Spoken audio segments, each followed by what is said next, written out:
ఈ నెల ఫిబ్రవరి 18వ తారీఖు ఆదివారం అర్ధరాత్రి సమయంలో నెల్లూరు నగరం నవాపేట పోలీస్ స్టేషన్ పరిధిలో రామచంద్రపురంలో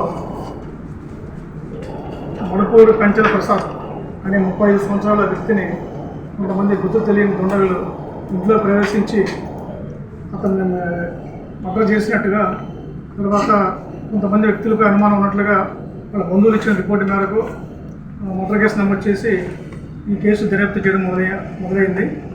దీంట్లో జిల్లా ఎస్పీ గారు అయిన డాక్టర్ తిరుమలేశ్వర రెడ్డి గారు ఐపీఎస్ గారి ఆదేశాల మేరకు నవాపేట సిఏ ఎం బాబీ గారు వారి సిబ్బంది అంతా కలిసి ఈ కేసును కూలంకషంగా దర్యాప్తు చేసి దీంట్లో ముద్దాయిలైన పెరుమాళ పెంచిన ప్రసాద్, ఇలియాస్ వర, సుర్ల సాగర్, ఇనుకుర్తి వెంకట సాయి, రినాకర్ మనోహర్, వేలు లివింగ్స్టన్, బొబ్బూరు నాగేంద్రబాబు అనే వ్యక్తులను అరెస్ట్ చేసి ఎస్టర్డే వాళ్ళని అరెస్ట్ చేసి వాళ్ళని విచారించడం జరిగింది. మా విచారణలో కొన్ని కొత్త విషయాలు బయటపడ్డాయి. అదేంటంటే, ఈ కేసులో చనిపోయిన ఈ మడుపూరి పెంచల ప్రసాద్ భార్య అతనికి స్వయంగా మేనకోడలు అవుతుంది. ఆమె పాత్ర కూడా దీంట్లో ఉన్నట్టుగా మాకు నిర్ధారణ అయింది. ఆ విషయం గురించి విచారించగా ఈ కేసులో మొదటి ముద్దాయి అయిన పెంచల ప్రసాద్ అనే వ్యక్తి ఈ చనిపోయిన వ్యక్తితో స్నేహంగా ఉంటూ వారింటికి తరచుగా వెళ్ళొస్తూ ఉండేవాడు. ఈ నేపథ్యంలో అతని భార్య, చనిపోయిన వ్యక్తి భార్యకి ఇతనికి ఫోన్ ద్వారా పరిచయం ఏర్పడింది. ఆ పరిచయం చాటింగ్ దాకా వెళ్ళింది. ఆ సందర్భంలో ఈమె తన వ్యక్తిగత విషయాలు, అనగా తన భర్తకి తనకి ఉన్న వ్యక్తిగత విషయాలు, భర్త బాధపడుతున్న విషయాలు అవన్నీ కూడా అతనితో చెప్పి బాధపడింది. ఆ విషయంలో ఇతను కూడా చనిపోయిన వ్యక్తితో వ్యక్తిగత తగాదాలు ఉన్నాయి ప్రసాద్ కూడా.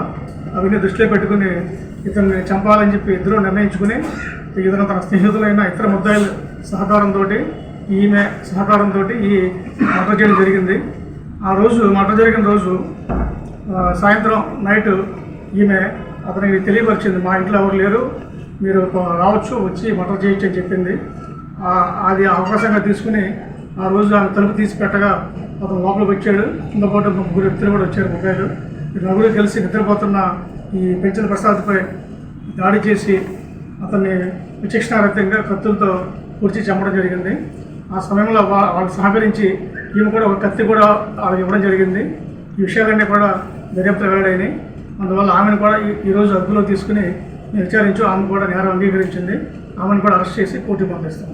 ఈ కేసు దర్యాప్తులో కృషి చేసిన ఎం బాబీ గారు, SI Rahman, SI woman, SI Chandravathi సిబ్బంది అందరికీ కూడా ఎస్పీ గారు అభినందించారు. వారికి రివార్డులు కూడా అందజేయడం జరుగుతుంది.